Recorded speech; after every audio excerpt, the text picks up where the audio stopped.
Hey, what's happening, everybody? It's Big D again on Addiction and Recovery Talk. Back at work, night shift, 7 tonight till 5 in the morning. I want to continue to talk about what I was talking about last week, because it's like this, I guess the second part of that, you know what I mean?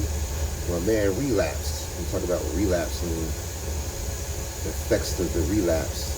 And guy, you know, and I talked to him, and I've been busting on him ever since. So everything I'm talking about here, I said to him. And, you know, so sometimes people need to hear the truth.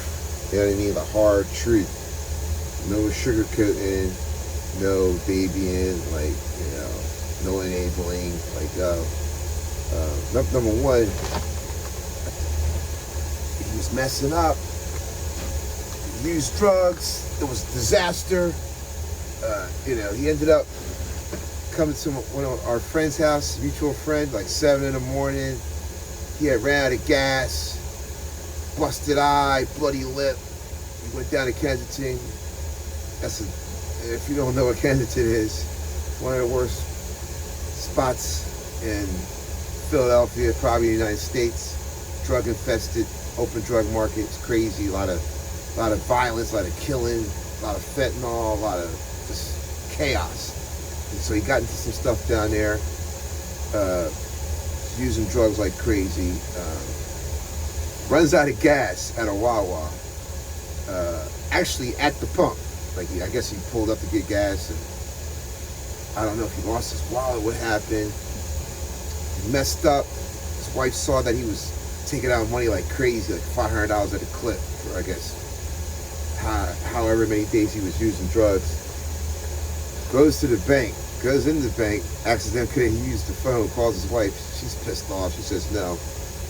He ended up at our friend's house. Don't know how he got there. I don't even know if he got there because he was drinking, he was drunk. So, make a long story short, you know, we talked about it. We were talking about, you know, getting him into a program or a detox or something like that.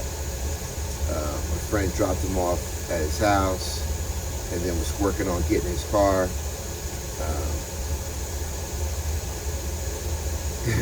Went to get the car, found out it was actually parked in front of the pump. It was there probably, I don't know how long it was there, for hours. And they didn't tell her nothing. So my friend went there with a gas can thinking he was going to have to, you know, get gas. He thought the car was in the parking lot, and it was actually at the pump. So he puts gas in it, drives it to his house, secures it.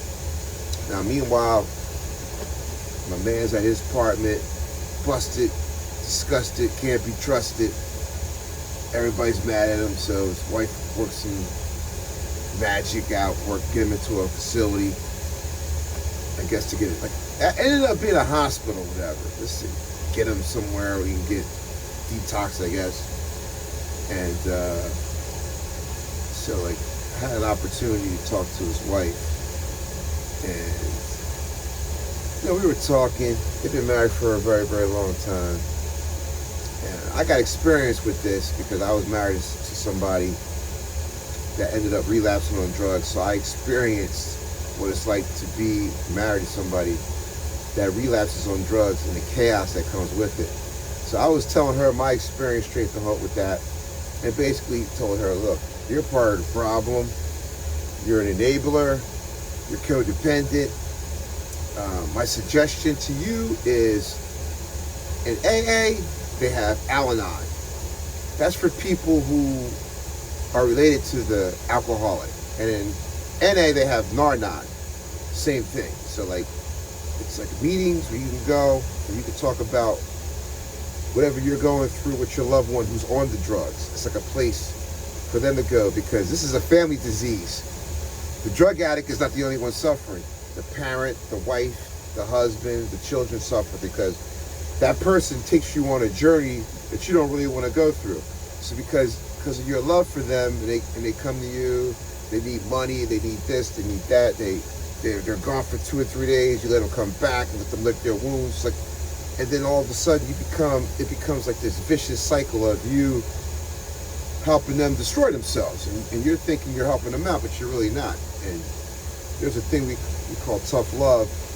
Everybody's different. Some people will never do that because they feel like if they kick their loved one out, they have a fear that person might die on the streets or this or that. And other people will be like, they gotta go because they're destroying me. And like for me, like my situation was like, me and my wife had 3 kids. So I was like, look, I gotta stay sane because I have to take care of 3 people. So we both can't be jacked up because then the whole ship goes down. So everybody takes a different approach when it comes to that and how to handle that. And so I was talking to her about that. And when I share with people my story, I give them my experience. I don't tell them what to do. I just give them suggestions. I'm like, you might want to do this. You might want to cut them off. Because I said to her, oh, and he was using drugs. He was out for 3-4 days. When you called him, what happened? Oh, his voice went straight to voicemail.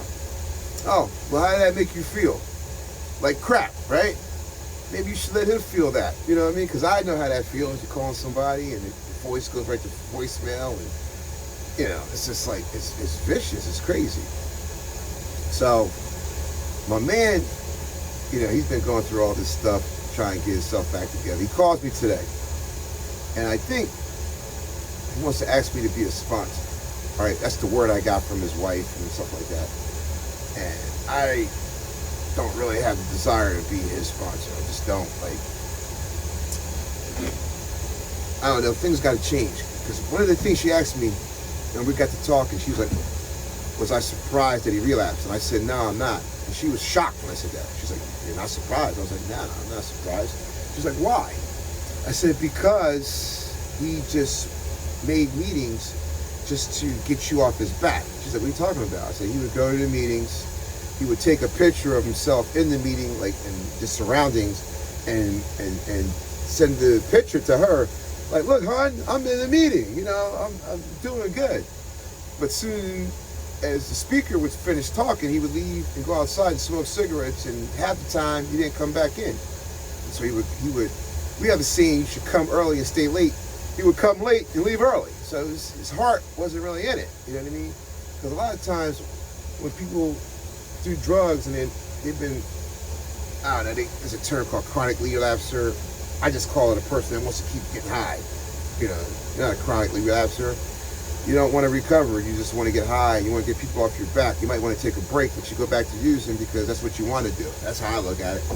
So he wants to BS people, and he wants to do it his way, even though his way has never worked. You know what I'm saying? But that's what people want to do. They don't want to surrender. We have a saying, surrender to win. They want to try to control all the moving pieces. They went, like, he got a sponsor, and he got rid of the sponsor because the sponsor wanted him to actually do some work to improve, become a better person. Become a better person. Why the hell would I want to do that? I think I'm doing good. I'm not using drugs, but it's a 12-step program. It's suggested you follow all the suggestions, which is get a sponsor, a home group, do step work, get the service, get a higher power. We don't care who it is or what you call it, as long as it's loving and caring. Just suggestions, and it's all about getting humble. Because if you don't get humble, you end up getting humiliated, which is what happened to him. So he called me, to talk about it because he hasn't really called to me. So he called to me, and I just busted his balls the whole time. And, he's got some stuff going on that are good in his life. And I said, you got all this good stuff, and I was like, why? I said, why'd you get high? And he couldn't really answer. I was like, you tap into that, and I just busted his balls. And he said something to me, like trying to tell me something. And I said to him, and his wife was on speaker, so she heard it. I was like, dude, you can't tell me nothing, bro. Because you're the same guy that just smoked crack or I don't know, whatever drug you did. So I'm definitely not listening to you. You can't tell me nothing. You just got finished using drugs. So your decision making is definitely not good. So you can't tell me nothing. And I just went in on him, and I was just busting on him, and I'm laughing, and his wife's getting a kick out of it. She's laughing, and he's just like, damn. You know what I mean? I'm like, dude, just stupid. Like, what are you doing? And I'm not trying to put him down because I'm stupid too. I've been stupid myself. Like, I can relate. You know what I mean? We self-sabotage. We're self-destructive. But there's a thing about when the pain gets great enough, you decide to do something different. And one of the things about doing something different is getting humble and asking for help, because our way was not working. So, like, I just crack up, man, because I've been there and I know, man. I got tired of, we got a friend in the meetings, he says, tired of being a pain in my own ass. You know what I mean? So he started telling me all the stuff he's going to do, he wants to do.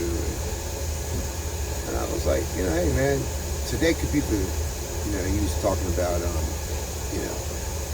the situation. And I said, well, you've been clean for how many days? He was like, 5 days. I said, you're clean, you're doing good. You know what I mean? This is a setback. You know what I mean? Like, this is the beginning. You don't have to, the one thing about this program, you have to say, you'll never have to feel this way again. You don't have to go back to using, because here's the thing, and I believe it for myself. I don't know when it was. I think I kind of remember. There was a certain day that I said to myself, yeah, you're really losing it. The drugs are taking over. So you cross the line, I believe. You become an addict. And an addict has a allergic reaction when they use drugs. And we have a saying that one is too many and 1,000 is never enough. See, I've been clean 29 years, but if I make a stupid decision and go somewhere and go to a bar or do some type of drug, that it's going to be a disaster, and I'll probably go on some crazy run.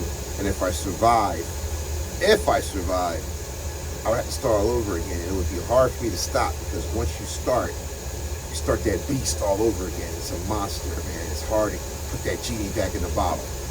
It's vicious, man. It's like nothing I ever experienced, man, where drugs gets you around the throat.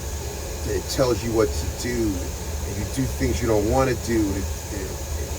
You just become this different person. You become an animal, and you just look in the mirror and you're like, who the hell am I, and why am I? What happened to me?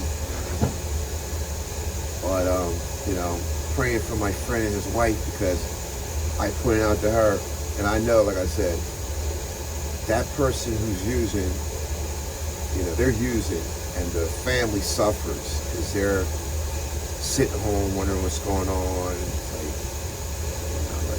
is my loved one alive? What's happening? What are they doing? They're spending money they shouldn't be spending. It's crazy, man. So I'm very grateful, man. I'm in this process. I talked to I got a sponsee, man. I got one left. I had a bunch of them, but they're not around. They're doing whatever, whether they're using it or not using it. I can't say. They just don't call me no more. And I pray for them. Hope they're doing well. Hope they find their way back to the program. I just know that a lot of people who leave the program are doomed to repeat the viciousness of going back out and using drugs. So I was talking to my sponsee today, man, and he calls me, and we had these great conversations. We just try to stay on the grateful tip. Man, life is life, man. I talk to a lot of people during my travels, and I don't know, man, a lot of people just seem to be depressed, and like life's beating them up, man. I've been through so much, man. Like, I just feel like if I wake up and I can breathe and I have my health, then no matter what's going on, it's a good day. And I have the choice to make it the best. I don't look at it like this messed up or that messed up. Or of course sometimes you're gonna get down, but I'm ferocious with my drive and my attitude. I worked here last night. I'm on 10-hour shifts. I had to run the crane a little longer than they needed for me to stay. I worked 12 hours. I went home. I got 3 hours of sleep. I got up. I had to go see the chiropractor. I had to do some things. And then I ended up going to the gym. Worked out for like, I don't know, 2.5 hours before I came to work, man. My energy was up, man. I came here ready to go, man. You know what I mean? Like, I'm blessed that I got a job, man, a career. I don't just have a job, I have a career. You know what I mean? Like, I worked hard.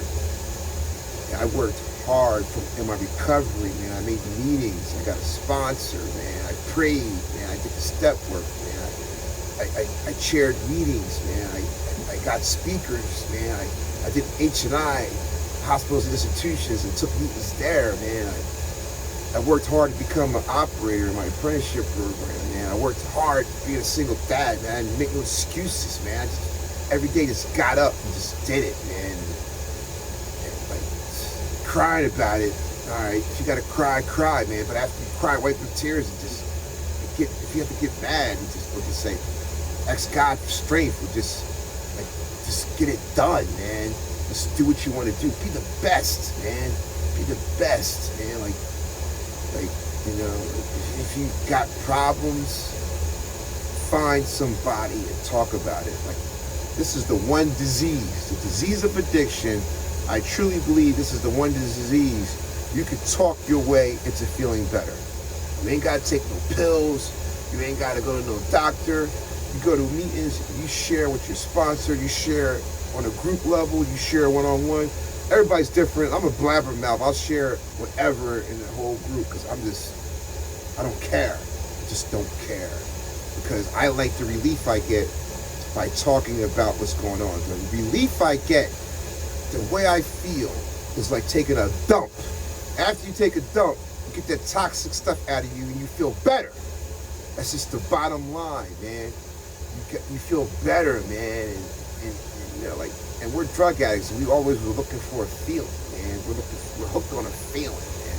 But this is natural, man. This is doing the work. This is getting comfortable with being uncomfortable and talking to people about your problems, man, and not keeping them inside and realizing you ain't the only one. No matter what happened to you, somebody else has experienced it. Trust me. I've heard it all in meetings. I've heard guys talk about they prostituted themselves and did some horrible stuff. Women, like I just heard it all, man. I was a thief. I rob and steal, man. I was a scumbag. You know what I mean? Like, I'm not that guy, man. I'm like, actually, sometimes I have to pinch myself. I'm like, I'm a productive member of society, and I've been that way for a long time. And people, everywhere I go, man, I'm a member of a church. I'm part of security. I'm a union member. I'm a crane operator, drill operator. You know, like, I'm a father. You know what I mean? Like, I was a good son until my parents passed away, man. Both my parents were proud of me, man. They were ready to go, man, because they knew my mother, she was ready to go because she knew, man. You know, she called me. She said, hey, son, come see me because I'm getting ready to go to heaven. I said, okay, Mom. And we had a great 3 or 4 days, man. She was at peace. When I left, she said, I'm good. I don't want to eat no more. I'm good. I saw my son. And we had a great end to a beautiful love story, man. Like, that was my best friend, my mom, and my dad, man. My dad, you know, we had a tough relationship, man. But when I got clean, man, we became good friends, man. You know what I mean? He was proud of me, man. He used to ask me all the time about my job. He was so proud that I ran cranes. He was intrigued with me. He watched me be a father to my kids, man. He was proud of me. He came to my house, man. When he came to my house, I gave my dad the remote. I let him sit where he wanted to sit. I said, here, Dad, because I still live in Philly. Here's the channels where the sports are at, because he liked baseball and football. Here's the channels, Dad. Like, you do what you want to do, man, because you're the king. I'm a prince. As long as you're still alive, you're the king and I'm a prince, man. I honored him, man.